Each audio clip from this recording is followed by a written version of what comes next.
আমাদের বাড়ির কাছে দার্জিলিংয়ের বিভিন্ন হোমস্টেগুলোতে আলু দিয়ে দারুণ টেস্টিভাবে ডিম কষা বানায়, খেতে কিন্তু দুর্দান্ত হয়। তাই আজ বাড়িতেই বানিয়ে ফেললাম এই আলু দিয়ে ডিম কষা।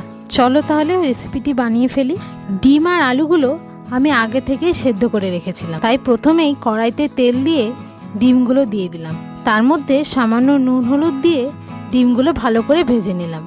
এবার ওই কড়াইতেই সেদ্ধ করে রাখা আলুগুলো ভালো করে ভেজে নিলাম। এবার কড়াইতে সামান্য তেল দিয়ে গোটা গরম মশলা ফোড়ন দিয়ে দুটা মিডিয়াম সাইজের কুচনো পেঁয়াজ দিয়ে দিলাম। পেঁয়াজটা নেড়ে চেড়ে থেতো করে রাখা আদা রসুনও দিয়ে দিলাম।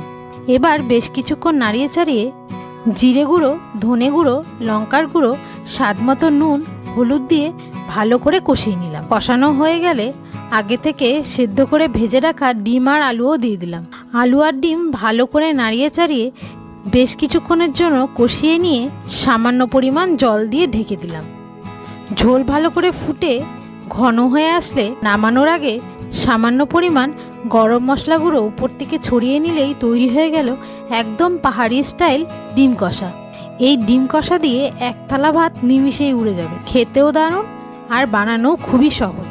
এইভাবে একবার অবশ্যই বাড়িতে ডিম কষা বানিয়ে দেখতে পারো। আর রেসিপিটি তোমাদের যদি ভালো লাগে প্লিজ একটা লাইক করে চ্যানেলটি সাবস্ক্রাইব করে দিও।